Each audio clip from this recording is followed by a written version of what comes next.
COVID-19, the virus that has plunged the world into a global pandemic over the last year, changed our lives, disrupted plans, brought misery, and has been responsible for millions of deaths worldwide. More specifically, at the time of recording this video, there have been over 118 million cases and over 2.6 million deaths worldwide, but the effect on society has been universal. Fortunately, there may be a light at the end of the tunnel as the government has started the vaccination program as well as the roadmap out of lockdown, so a life of relative normality may be around the corner. However, with so much new information coming out about COVID and in particular COVID vaccination, it may be difficult to understand, especially with a lot of misinformation being spread. In this video, I will be explaining what COVID is, how vaccines work and why they are important in protecting against COVID, as well as addressing some frequently asked questions and common misconceptions. So what is COVID-19? COVID-19 is an infectious disease caused by SARS-CoV-2, a member of the coronavirus family. That's right, there are other coronaviruses that circulate. However, out of the 4 subgroups of coronavirus, Alpha, Beta, Gamma, and Delta, only Alpha and Beta can infect humans. In fact, there are 4 human coronaviruses that are regularly found in people, and these account for 10 to 30% of all upper respiratory tract infections, and these are infections affecting the mouth, nose, and throat. However, these are mostly mild with similar symptoms to the common cold. Obviously, this hasn't been the same with COVID-19, and the name SARS-CoV-2 actually stands for Severe Acute Respiratory Syndrome Coronavirus 2. And this brings me on to other recent severe coronavirus outbreaks. SARS-CoV, which was first discovered in Guangdong, China in 2002, and MERS-CoV, which is short for Middle Eastern Respiratory Syndrome Coronavirus, and as its name may suggest, it was first identified in Jeddah, Saudi Arabia in 2012. SARS-CoV, SARS-CoV-2, and MERS-CoV all share similar symptoms, including, but not limited to, fever, dry cough, and shortness of breath. They also seem to affect older men more, affect the male gender more, and cause pneumonia as a result of the infection, the latter of which leads to a big demand of intensive care units in hospitals, and unfortunately, high mortality. Symptoms specific to SARS-CoV-2 are fever, new persistent cough, and a change or loss in your taste or smell, as well as difficulty breathing, fatigue, body aches, dizziness, although data shows that around a third of people with COVID-19 may be asymptomatic. Viruses such as the coronaviruses enter the body and use the host's body cells as tools to make copies of itself, and eventually, once enough copies are made, they can overcome the body's immune system, leading to the symptoms you experience with the disease. So what can we do to help protect ourselves against COVID-19? Well, one way is through the vaccination program, which I'm sure you're all aware is being rolled out as we speak. It included establishing priority groups so that we could have a logical order in which we invite people to have their vaccine in order to protect the most vulnerable groups in our population, with the aim of not only reducing the number of people dying from COVID, but also the number of people being hospitalized due to it, as this is the main factor in the NHS's ability to cope, and it will help ensure that people with other serious illnesses are able to receive potentially life-saving treatment. So how do vaccines work? Using a simple analogy, I'll try my best to explain exactly how these vaccines work.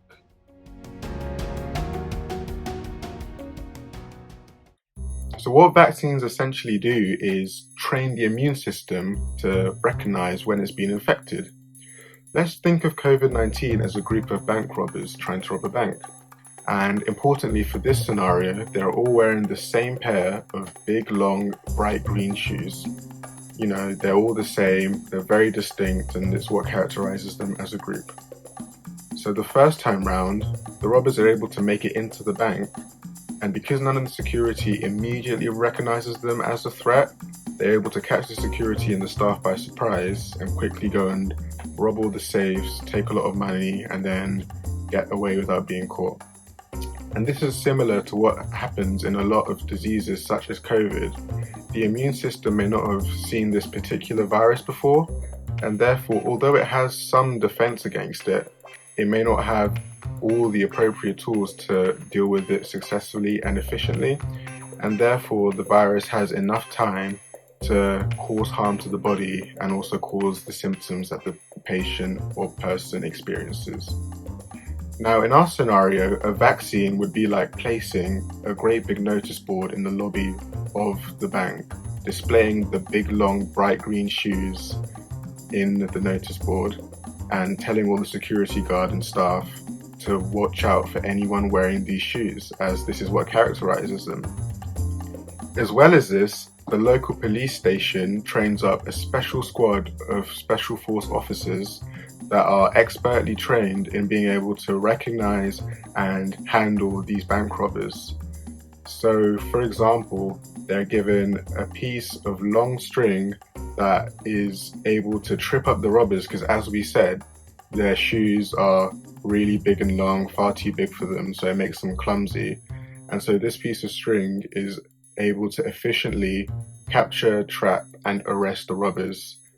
And this is similar to what happens when we are given a vaccine. And at the time of recording this video, there are 2 vaccines that have currently been approved and are being administered in the UK. The Pfizer mRNA vaccine and the AstraZeneca vaccine. The Pfizer vaccine contains a part of the genetic code of the spike protein for SARS-CoV-2, or the big green shoes, and this is packaged into a tiny envelope. And this allows our body cells to actually produce this spike protein, which stimulates our immune system into producing the tools to fight it, so the T cells and the antibodies, or in our scenario, the special long string. As there is no whole or live virus involved, just the spike protein, it cannot cause disease. Similarly, the AstraZeneca vaccine uses a weakened and modified form of another virus, an adenovirus, and it also contains the genetic code for the SARS-CoV-2 spike protein inserted. It has the same effect of stimulating our immune system into producing antibodies and T memory cells for long-term protection. This vaccine is modified so it cannot replicate in our cells, and so it cannot cause disease either. So essentially, it is like having a training for our special force officers by allowing them to prepare for infection by having a practice run, so that if we are infected with the real thing, they have all the tools available and enough officers trained to deal with the problem quickly and efficiently, and therefore greatly minimize the harm that would be done to us.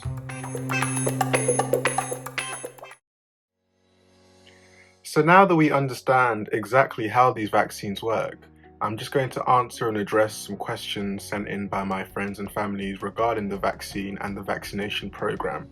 I've been hearing lots of rumours online about the COVID vaccine and its side effects, and I want to know what's true and what's false. For example, will the mRNA vaccine alter my DNA?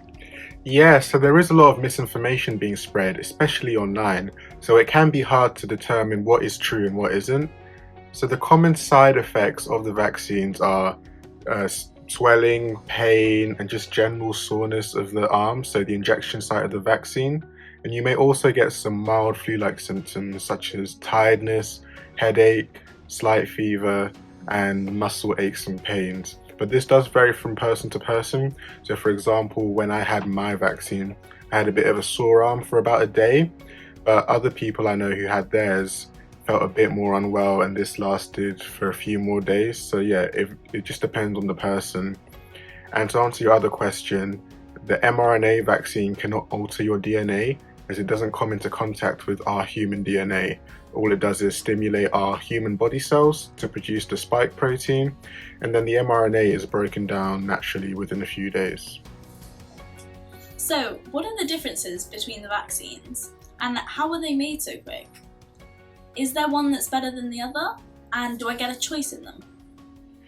The difference in the vaccines is essentially the companies that manufacture and produce them, and in the ones that are being used in this country, so the UK, they have slightly different mechanisms.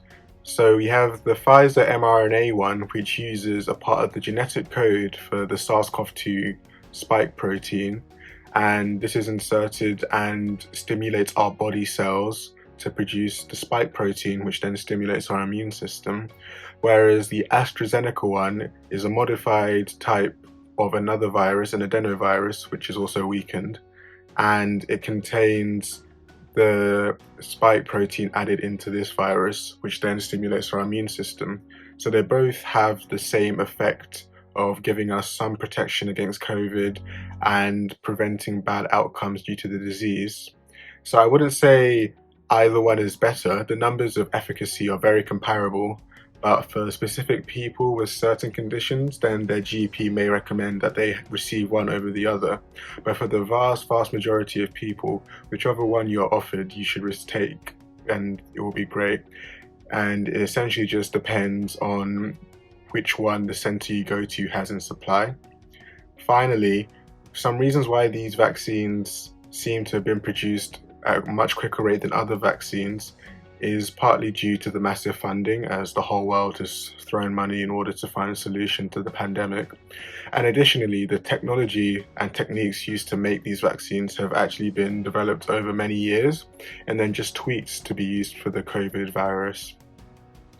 So my question to you is, why should young and healthy people like myself be getting this vaccine when it's kind of evident that we're unlikely to get seriously ill from it? So while it is true that statistically COVID tends to affect the elderly population more, there has still been some young people who have suffered badly and even died as a result of COVID. So you never know how it's going to affect you on a person-to-person basis.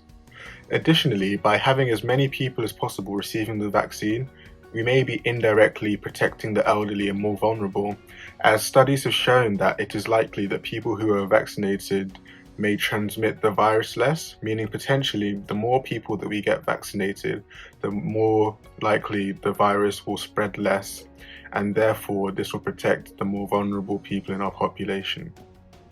So this brings us to the end of the video. I hope that I have explained everything well. I hope that you now have a greater understanding of COVID and the vaccination program.